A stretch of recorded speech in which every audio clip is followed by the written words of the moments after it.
आऊज़ बिल्लाहि मिनश्शैतानिर्रजीम बिस्मिल्लाहिर्रहमानिर्रहीम। शुरू अल्लाह के नाम से जो बड़ा मेहरबान और निहायत रहने वाला है।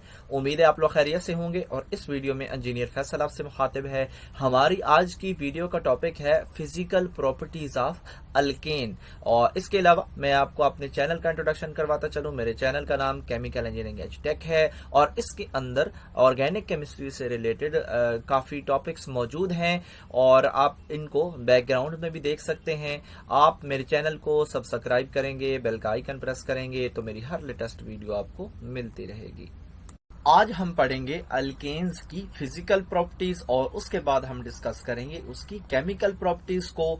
और जो फिजिकल प्रॉपर्टीज हैं उनमें से जो पहली है वो है कि जो फर्स्ट 4 अल्केन्स हैं वो सारी की सारी जो हैं वो गैसेस हैं। और उसके बाद जो नेक्स्ट 13 मेंबर्स हैं यानी कि C5 से लेके C17 तक जितने भी कंपाउंड्स हैं वो सारे के सारे लिक्विड्स हैं। और उसके बाद नंबर आता है C18 का और C18 से आगे जितने भी उसमें मेंबर्स हैं उनका जो स्टेट है वो सॉलिड स्टेट के हैं और वैक्सी सॉलिड टाइप हैं। वो हाइड्रोकार्बन्स जिस तरह कोई गम होती है इस तरह के।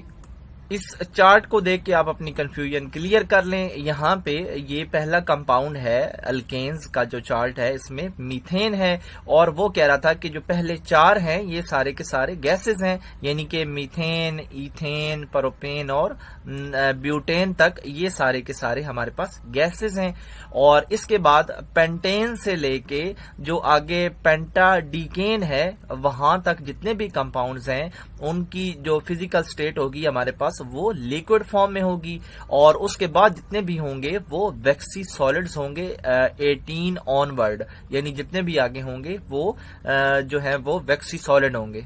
ये तो हमने बता दी अल्केन्स की जो फिजिकल स्टेट्स है कंपाउंड की वो। और जो चौथे नंबर पे है वो कह रहा है कि जो सॉलिड हैं और जो लिक्विड हैं इनमें यानी कि जो लास्ट 2 हैं गैसेस को छोड़ के उनकी जो स्मेल है जिस तरह पेट्रोल से स्मेल आती है या इस तरह की चीजों से स्मेल आती है तो वो एसोसिएटेड विद पेट्रोलियम प्रोडक्ट्स, क्योंकि वो ये सारे के सारे जो अल्केन्स हैं ये हमें पेट्रोलियम प्रोडक्ट्स से मिलते हैं इसलिए उनके अंदर जो स्मेल होती है वो पेट्रोल से मिलती जुलती है। और जो 5th पे देखें जो सॉलिड मेंबर्स हैं वो ऑर्डर लेस होते हैं यानी उनके अंदर इतनी स्मेल नहीं होती।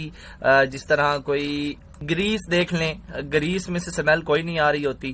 तो 6ठे नंबर पे जो हैं वो alkanes have a non polar molecules and hence are insoluble in water. Alkanes जितने भी हैं ये नॉन पोलर होते हैं। ये देखते हैं कि नॉन पोलर और पोलर में क्या फर्क है। इस डायग्राम के अंदर पोलर और नॉन पोलर का फर्क बताया गया है। यहाँ पे कुछ पार्शियल चार्जेस क्रिएट हुई हैं एटम्स की ऊपर तो इस वजह से हम इनको पोलर्स कह रहे हैं। और जो नॉन पोलर्स हैं इनमें जस्ट बॉन्डिंग है, यहाँ पे कोई चार्ज नहीं है। तो जहाँ पे कोई चार्ज नहीं होता उनको हम नॉन पोलर कहेंगे। क्योंकि हम अल्केन्स के बारे में पढ़ रहे हैं और हम कह रहे हैं कि जो अल्केन्स हैं वो वाटर के अंदर सॉल्युबल नहीं होते क्योंकि वो नॉन पोलर मॉलिक्यूल्स होते हैं। और फिर ये किस में सॉल्युबल होते हैं ये भी पता होना चाहिए। तो ये जितने भी नॉन पोलर सॉल्वेंट्स हैं जिस तरह के बेंजीन है या फिर टेट्रा क्लोराइड है इसके अंदर ये सॉल्युबल होते हैं। 8th में देखें कि वो बॉइलिंग पॉइंट की बात कर रहा है कि जब अल्केन्स जो हैं वो इंक्रीज होते हैं, उनकी चेन इंक्रीज होती है, उनका जो मॉलिक्यूलर वेट है वो इंक्रीज होता है तो इसके साथ फिर बॉइलिंग पॉइंट भी इंक्रीज होता है। लेकिन जो इसका जो मेल्टिंग पॉइंट है वो इंक्रीज नहीं होता जिस तरह के हम पिछली 8वीं कंडीशन में कह रहे हैं कि मॉलिक्यूलर वेट के साथ साथ जो बॉइलिंग पॉइंट इंक्रीज होता है लेकिन उसका मेल्टिंग पॉइंट इंक्रीज नहीं होता।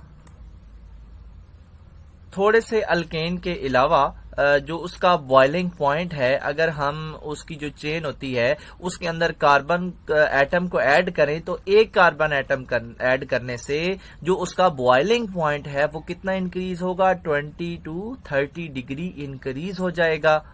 और जब हम उसमें एटम ऐड करेंगे तो इसका मतलब है उसका मॉलिक्यूलर वेट भी जो है वो बढ़ रहा है। और 8th पॉइंट में वो कह रहा था कि जैसे जैसे मॉलिक्यूलर वेट बढ़ेगा उसका जो बॉइलिंग पॉइंट है वो इंक्रीज होता जाएगा। और कितना इंक्रीज होगा, एक चेन के अंदर एक कार्बन एटम ऐड करेंगे तो 20 to 30 डिग्री उसका जो टेम्परेचर है वो इंक्रीज हो जाएगा। 10th पॉइंट के अंदर वो कह रहा है कि जो अल्केन्स होते हैं वो मुख्तलिफ यानी कि स्ट्रक्चर्स में मौजूद होते हैं जिनको हम आइसोमेरिक फॉर्म्स कहते हैं, और उनमें कुछ ब्रांच्ड चेन होते हैं और कुछ स्ट्रेट चेन होते हैं। तो इन चेन्स की वजह से बॉइलिंग पॉइंट पे क्या इफेक्ट होता है वो देखते हैं। तो सेकंड लाइन में वो कह रहा है कि जो ब्रांच्ड चेन आइसोमर होते हैं उनका जो बॉइलिंग पॉइंट होता है वो कम होता है किसके मुकाबले में, जो कि नॉर्मल आइसोमर होते हैं जो कि स्ट्रेट चेन वाले होते हैं उनके मुकाबले में जो ब्रांच वाले होते हैं उनका बॉइलिंग पॉइंट कम होता है। इसकी एग्जाम्पल वो दे रहा है कि जो नॉर्मल ब्यूटेन है उसका जो बॉइलिंग पॉइंट है वो 0 है, जबकि जो आइसो ब्यूटेन है, यानी आइसो का मतलब अब वो उसके साथ कोई ना कोई ग्रुप कोई ना कोई चेन जो है वो अटैच है, तो अब वो ब्रांच की सूरत में जब होगा तो उसका जो बॉइलिंग पॉइंट है वो -12 डिग्री होगा और वो 0 से कम है। और जितने भी नेगेटिव वाले होते हैं ये 0 से कम होते हैं। इस लाइन में चलते हैं, जो पॉजिटिव वाले होते हैं वो 0 से प्लस ऑनवर्ड चलते हैं आगे की तरफ।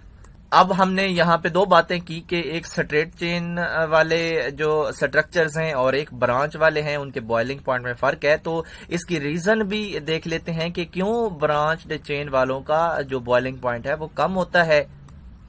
तो यहाँ पे रीजन में वो बता रहा है कि जो ब्रांच वाले होते हैं उनकी जो शेप एंड पे बनती है मॉलिक्यूल्स की, वो जैसे जैसे वो ब्रांचें बढ़ती जाती हैं तो वो जो शेप होती है वो सफर करती है स्फीयर की तरफ, यानी कि गोलाई की तरफ सफर करती है, और वो जो मॉलिक्यूल है उसकी शक्ल गोल होना शुरू हो जाती है। और गोल होने की वजह से जो उसका सरफेस एरिया है वो डिक्रीज होने लग जाता है। और जब सरफेस एरिया डिक्रीज होगा तो जो इंटरमॉलिक्यूलर फोर्सेस हैं एटम्स के दरमियान वो भी वीक होना शुरू हो जाएंगी। और जब हम उनको टेम्परेचर देंगे तो वो बॉन्ड्स आसानी से टूट जाएंगे और इस तरह वो कम टेम्परेचर पे ही टूट जाएंगे। तो इस वजह से उनका जो बॉइलिंग पॉइंट होता है वो कम होता है। तो ये आपको रीजंस बता दी गई कि जो बॉइलिंग पॉइंट हैं ब्रांच के वो कम क्यों होते हैं। अब 11 पॉइंट में आप देखें डेंसिटी की बात कर रहा है, अल्कीन्स की डेंसिटी की बात कर रहा है, और कब इंक्रीज होती है, with the size of the molecule. और ये भी बिल्कुल 8th पॉइंट की तरह है, वहां पे भी मॉलिक्यूलर साइज इंक्रीज होने की वजह से जो उसका बॉइलिंग पॉइंट है वो इंक्रीज होता है। और यहाँ पे वो 11th में कह रहे हैं कि डेंसिटी भी इंक्रीज होती है। Thus all the alkanes are lighter than water. तो ये इनका जो, क्योंकि जो डेंसिटी है वो कम होती है तो ये वाटर के मुकाबले में ये इनके अल्केन्स होते हैं ये लाइटर ही होते हैं। हमारी नेक्स्ट वीडियो में हम डिस्कस करेंगे अल्केन्स के केमिकल प्रॉपर्टीज के बारे में। अपना कीमती वक्त देने का बहुत बहुत शुक्रिया। अल्लाह निगहबान।